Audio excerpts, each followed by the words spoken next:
बिस्मिल्लाहिर्रहमानिर्रहीम, अस्सलाम वालेकुम। यूट्यूब चैनल पर तारिक मतीन आपको खुश आमदीद कहता है। वही हुआ जिसका डर था। लद्दाख में, ईस्टर्न लद्दाख में चीन और भारत के दरमियान ताज़ा झड़पें हुई हैं। इन ताज़ा झड़पों में फिर लड़ाई हुई है और यह खदशा जाहिर किया जा रहा था। पाकिस्तान के बाज सीनियर जर्नलिस्ट ये खदशा जाहिर कर चुके थे based on some inside information कि ये दोबारा लड़ाई होगी। और ये इनसाइड इंफॉर्मेशन के अलावा जो भारत के अजाइम थे, भारत की chief of defence staff general Bipin Rawat के जो मुसलसल खोखले बयानात उनके अपने तज्जियाकार कह रहे थे, उनके नतीजे में कहा जा रहा था कि टेंशन राइज करेगी और इस टेंशन के राइज करने से झड़प हो सकती है और वो झड़प हो गई है। पेंगोंग झील के इलाके में यह झड़प हुई है। इस झड़प के बारे में बताया जा रहा है कि 29 और 30 अगस्त की दरमियानी शब यह झड़प हुई है। दस्त बदस्त लड़ाई हुई है। कोई वेपन यूज नहीं हुए हैं, हाथों पैरों से यह लड़ाई हुई है। एक बार इस जगह एक अकॉर्ड, मैंने आपको पहले भी बताया कि साइन हुआ था समवेयर इन मिड 90s, और उस अकॉर्ड के नतीजे में दोनों फौजें इस मकाम पर वेपन लेकर, वो वेपन जिनसे गोली चल सकती है, गोला बारूद चल सकता है, उसे लेकर मौजूद नहीं होती। इसलिए यहां पर पहले भी जो लड़ाई हुई थी वो लड़ाई हुई थी हाथों पैरों से। यहां पर लड़ाई की, फौजियों के आमने सामने आने की, एक दूसरे को धमकाने की, गिरेबान पकड़ने की, एक दूसरे को चैलेंज करते हुए अपने इलाके से निकल जाने की, डांटने की तमाम फुटेजेस इंटरनेट पर मौजूद हैं। क्योंकि यहां वेपनरी यूज नहीं होती। इंडिया की जानिब से जब उसके 20 फौजी मारे गए थे तो यह कहा गया था कि चीनी फौजियों ने ऐसे डंडे, ऐसी रॉड्स इस्तेमाल किए हैं जिन पर मीखें गड़ी हुई थी, कीलें ठुकी हुई थी, और उनसे भारतीय फौजियों को मारा गया है।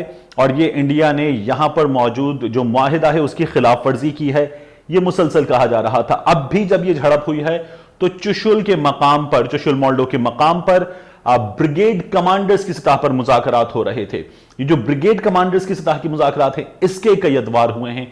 इससे ऊपर कोर कमांडर्स की सतह के मुज़ाकरात हुए हैं और इन मुज़ाकरात के भी कम से कम 5 दौर हो चुके हैं। ये जो मुज़ाकरात हैं जो कोर कमांडर्स की सतह पर हुए हैं, इनमें से हर दौर 12-15 घंटे पर मुहित रहा है और इनके नतीजे में भारत अपनी बात चीन से नहीं मनवा सका है। क्योंकि मुसलसल भारत यह कहता है कि लाइन ऑफ एक्चुअल कंट्रोल पर, इस मकाम पर जहां चीन इस वक्त मौजूद है, भारत की खुद मुख्तारी का यह इलाका है, लेकिन चीन इस मुतालबे को तस्लीम नहीं करता। चीन का यह कहना है कि वो अपनी सरजमीन पर मौजूद है। ताजा लड़ाई के बारे में अभी मजीद तफसीलात नहीं आई हैं कि जानी नुकसान कितना हुआ है। स्नेहेश एलेक्स फिलिप्स, ये द प्रिंट से एसोसिएटेड हैं, सीनियर भारतीय सहाफी हैं। इनका यह कहना है कि लड़ाई हुई है, लड़ाई पेंगोंग के मकाम पर हुई है। इस लड़ाई में दोनों जानिब से लातें मारी गई हैं, घूंसे मारे गए हैं, फौजी आमने सामने हुए हैं, आए हैं, कुछ फौजी जख्मी हुए हैं। किसी फौजी की जान अब तक जाने की इत्तलात नहीं आई हैं। भारत की वजारत दिफा, भारत की फौज इस बारे में जो बयान जारी कर रही है उसमें खबर की तरह तफसीलात मौजूद हैं। ये तफसीलात मौजूद हैं भारत की वजारत दिफा के बयान में कि लड़ाई हुई है। ये तफसीलात मौजूद है कि 29 और 30 अगस्त की दरमियानी शब ये लड़ाई हुई है। इसमें यह भी मौजूद है कि पेंगोंग झील के इलाके में ये लड़ाई हुई है। इस लड़ाई में फौजी आमने सामने आए हैं। मजीद तफसीलात इसकी नहीं दी गई हैं और यह दावा किया गया है कि मुज़ाकरात हो रहे हैं। भारत इन मुज़ाकरात की कामयाबी चाहता है, भारत अमन चाहता है, लेकिन भारत अपनी खुद मुख्तारी पर समझौता नहीं करेगा और भारतीय फौजी तैयार थे अब की बार। इसमें यह भी दावा किया गया है कि पिछली बार भी चीन ने खिलाफ वर्जी की थी उस पोजीशन की जहां फौजें मौजूद हैं। इस बिना पर झड़प हुई थी। हालांकि पेट्रोलिंग पोस्ट 16 पर जो लड़ाई हुई थी, उस लड़ाई के बारे में ये आजाद तज्जियाकार कह चुके हैं कि भारतीय फौज ने खिलाफ वर्जी की थी और भारतीय फौज को उसका नतीजतन भारी जानी नुकसान उठाना पड़ा था। इस लड़ाई के बारे में इससे ज्यादा तफसीलात भारतीय फौज की जानिब से जारी नहीं की गई। नहीं बताया गया कि कितना नुकसान हुआ है, लड़ाई कितनी देर जारी रही, लड़ाई के बाद सूरत हाल कहां पहुंची, कहां तक पहुंची, लेकिन लड़ाई हुई है। इस लड़ाई के बारे में इस वक्त जी न्यूज कहता है कि पेंगोंग से चीनी फौज पीछे हटने को तैयार नहीं है। फौजी पीछे हटने को तैयार नहीं है। दोनों जानिब से, चीन की जानिब से भी कहा जा रहा है, भारत की जानिब से भी कहा जा रहा है कि खिलाफ वर्जी दूसरी तरफ से हुई है। जो इस वक्त स्टैंड ऑफ की सिचुएशन थी, जहां फौजी आमने सामने थी, उस स्टैंड ऑफ से चीन ये कहता है कि भारतीय फौजी आगे बढ़े एक ऐसे वक्त में कि जब मुज़ाकरात हो रहे थे, एक ऐसे वक्त में जब फौजी आमने सामने थी, भारतीय फौजियों ने आगे बढ़कर इस सिचुएशन को खराब किया है। यही दावा भारतीय फौज की जानिब से किया जा रहा है कि ब्रिगेड कमांडर की सतह पर मुज़ाकरात हो रहे थे और इन मुज़ाकरात के मौके पर चीनी फौजी आगे बढ़े हैं, उन्होंने खिलाफवर्जी की है। ये कहा गया है भारतीय वजारत दिफा के बयान में कि चीन ने अपनी मिलिट्री मूवमेंट से सिचुएशन खराब की थी, हमने प्रीएम्प्ट किया और प्रीएम्प्ट करके उनको रोका है। ये सिचुएशन जो थी वो पहले ही बहुत टेंस थी। इस टेंस सिचुएशन में भारतीय फौज के जो बयानात थे, भारतीय फौज के बड़ों के जो बयानात थे, वो सिचुएशन को खराब करते हुए नजर आ रहे थे। चीन की जानिब से सबसे अच्छी बात ये थी कि वहां से साइलेंस है, वो एक्शंस जो हैं उन पर बिलीव करते हैं, वो वर्ड्स पर बिलीव नहीं करते। यही भारतीय तज्जियाकार भारतीय फौज को मुसलसल समझाते रहे हैं कि अगर आपको एक्शन लेना है तो आप एक्शन ले लीजिए, आप बातें मत कीजिए, और बातें करने से दुश्मन को समझाया नहीं जा सकता। चीन की जानिब से मुसलसल इस तमाम मामले पर फौज की जानिब से, पीपल्स लिबरेशन आर्मी की जानिब से खामोशी रही है। इस वक्त जो सिचुएशन है उसमें श्रीनगर लद्दाख हाईवे को आम गाड़ियों के लिए बंद कर दिया गया है। अब इस सड़क पर सिर्फ फौजियों गाड़ियों की मूवमेंट की इजाजत है। और इस सिचुएशन में इस वक्त लोग ये बता रहे हैं कि एक आम शहरी, भारतीय शहरी, आप ट्विटर पर, फेसबुक पर, सोशल मीडिया पर जाकर देखें तो आपको उनके हैशटैग से, उनके ट्रेंड से पता चलेगा कि एक आम भारतीय जो शहरी है वो परेशान है सूरत हाल में और इसकी टेंशन को वो फील कर सकता है। इस तमाम तर सूरत हाल में भारतीय चैनल्स पर सबसे अहम यह है कि वॉर रूम्स खुल गए हैं। उनके ex military generals, ex military senior officers इस वक्त बैठकर उन वॉर रूम्स में गालियां बक रहे हैं। और ये वो लोग हैं जिनमें जनरल बख्शी टाइप के लोग शामिल हैं जो नेशनल टेलीविजन पर आकर मां बहन की गालियां देते हैं और उन गालियों के नतीजे में वो ये समझते हैं कि वो अपनी कौम का मोराल बूस्ट कर रहे हैं, अपने फौजियों का मोराल बूस्ट कर रहे हैं, अपने सियासतदानों को समझा रहे हैं कि क्या करना चाहिए।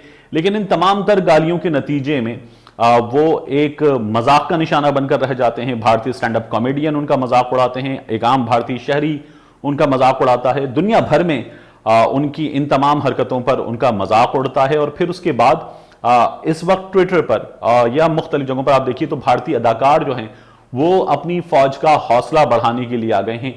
इनकी वजह से भी भारतीय फौज का दुनिया भर में मजाक उड़ता है। ये मजाक सिर्फ भारत में, पाकिस्तान में, चाइना में नहीं उड़ता, ये मजाक अमेरिका तक में उड़ता है। और उनके बड़े बड़े शोज में भारतीय फौज का इन तमाम चीजों की वजह से मजाक उड़ाया जाता है।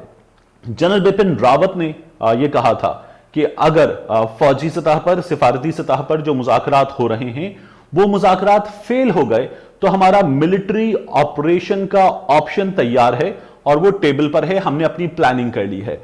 इस वजह से सिचुएशन जो है वो बिगड़ी थी और इसी वजह से मैंने आपको बताया था, प्रवीण सानी ये कह रहे थे कि अब जब जयशंकर चीन जाएंगे, अब जब राजनाथ सिंह चीन जाएंगे तो ये दोनों चीन जाकर इन तमाम तर हालात में इस वक्त चीन की हुकूमत से अपने लिए लद्दाख में विन विन सिचुएशन क्रिएट करने की कोशिश करेंगे, क्योंकि लद्दाख में इस वक्त भारत की हालत जो है वो पतली है और इसी वजह से भारतीय फौज जो है वो इस तमाम तर सूरत हाल को बिगाड़ने की कोशिश कर रही थी। उनका यह ख्याल था कि वो आगे बढ़ेंगे और आगे बढ़कर कुछ इलाका कैप्चर शायद कर लेंगे, चीनी फौज को कुछ उसके उस मकाम से जहां पर इस वक्त स्टैंड ऑफ की सिचुएशन में वो मौजूद है पीछे धकेलने में कामयाब हो जाएंगे और स्टैंड ऑफ की सिचुएशन रहेगी लेकिन उसको तब्दील कर लेंगे, शायद बार्गेनिंग पोजीशन बेहतर कर ले।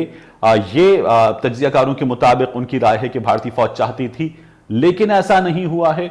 और इस झड़प के नतीजे में वो जो मुज़ाकरात हो रहे हैं उन मुज़ाकरात में भी तज्जियाकारों के मुताबिक सूरत हाल जो है वो कशीदा हो गई है।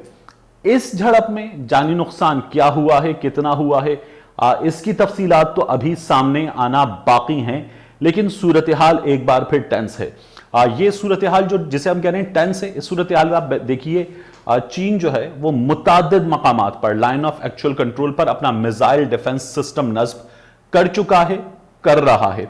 चीन ने भारी फौजी मशीनरी अक्सर मकामात पर तैनात कर दी है। लद्दाख के इस इलाके में तो पहले ही अपनी एयर स्ट्रिप बना चुके, अपने जंगी तैयारे चीन यहां पर ला चुका। चीन अपने फौजियों के लिए ऐसी कंस्ट्रक्शन कर चुका जिनमें वेदर प्रूफिंग मौजूद है और उसके फौजी वहां बड़े इत्मीनान से, आराम से -0 से नीचे जाने वाले इस वक्त के टेम्परेचर में और आने वाले दिनों में जब ये टेम्परेचर बर्फ पड़ने के बाद और बिगड़ जाएगा तो चीनी फौजी आराम से रह सकते हैं। लेकिन भारतीय फौजी अपनी हुकूमत से कह रहे हैं कि उन्हें वेदर प्रूफिंग के इंतजाम चाहिए, उन्हें वो कम से कम कपड़े चाहिए कि जिनकी मदद से वो इस वक्त भी दरियाए गलवान में उसके यखबस्ता पानी में उतर सकें।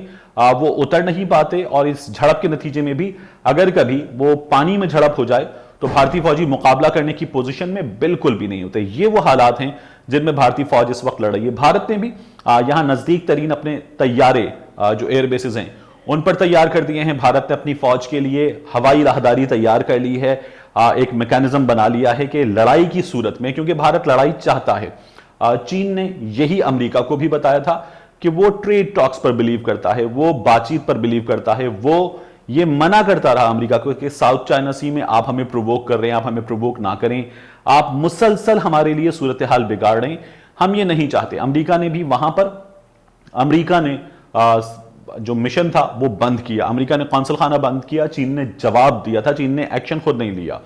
यहां पर भी भारत ने पहले मई में लड़ाई शुरू की, फिर उसके बाद जून में उसे जानी नुकसान हुआ, उसके बाद भारत ने एप्लीकेशंस बंद की। लेकिन इस तमाम तर सूरत हाल में चीन ने अपनी तिजारत भी जारी रखी हुई थी, क्योंकि चीन जो है वो अपना ये नुकसान कि जिसमें उसे सबसे ज्यादा बढ़तरी हासिल है दुनिया भर पर इकोनॉमिक फ्रंट पर, यह नुकसान करना अफोर्ड नहीं कर सकता था। तो चीन बातचीत पर बिलीव रखता है, चीन इस बात पर यकीन रखता है कि चीजें आगे बढ़नी चाहिए, मामलात आगे बढ़ने चाहिए, मगर भारत की हुकूमत इसके लिए तैयार नहीं है। क्योंकि इसकी असल वजह यह है कि भारत ने ये जो कोविड-19 के दिन थे जब चीन में ये बिगड़ा हुआ था, उस वक्त कोशिश की थी कि चीन को रिप्लेस करे। आलमी मंडियों में भारत चीन को रिप्लेस करना चाहता था, लेकिन उसका रिप्लेसमेंट साबित होने के लिए भारत की तैयारी मुकम्मल नहीं थी और भारत इसीलिए मार खा चुका। आप जाइए, आप जाकर द प्रिंट पे, द वायर पे इस बारे में जो आर्टिकल्स हैं उनको गो थ्रू कीजिए तो आपको अंदाजा होगा कि ये भारतीय हुकूमत की हिकमत अमली थी, मगर इस हिकमत अमली में भारतीय हुकूमत नाकाम हुई और भारत को ये पता चला कि आलमी मंडियों में चीन का रिप्लेसमेंट बनना तो बहुत दूर की बात है, वो अपनी जो मकामी मार्केट है उसकी जरूरियात भी अपनी मसनूआत से पूरा करने की पोजीशन में है नहीं, इसलिए भारत का यह हाल हुआ था। इस झड़प में भी अगर आप इस वक्त जो तैयारी है उस तैयारी को देखें, भारतीय वॉर रूम्स में, भारतीय चैनल्स पर जाकर जो आपको यूट्यूब पे बासानी दस्तयाब होंगे, अगर आप उन्हें अपने घर पर नहीं देख सकते तो आपको नजर ही आएगा कि सिर्फ बढ़के हैं, तैयारी कोई नहीं है और उनके पास उनकी अपनी फौज की जानिब से फराहम करदा मालूमात भी नामुकम्मल हैं।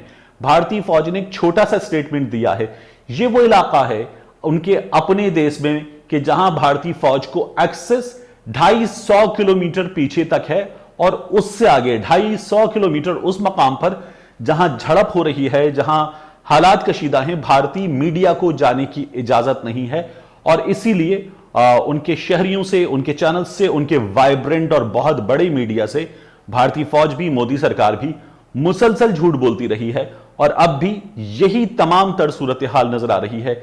इस ताजा झड़प में कितना जानी नुकसान हुआ है और भारतीय फौज को कितना नुकसान उठाना पड़ा है, इसकी तफसीलात के लिए हमें वेट करना होगा हुशी जिनका, हमें वेट करना होगा चाइनीज मीडिया का कि जो कुछ मालूमात बाद में जाकर सामने लाएगा। अभी वहां मुकम्मल खामोशी है, सुकून है, वो इत्मीनान से अपना काम जारी रखे हुए हैं, जबकि भारत में एक खलबली मच चुकी है और ये खलबली बता रही है कि कुछ तो है जिसकी पर्दादारी है। मिलते हैं आपसे अगले वीलॉग में।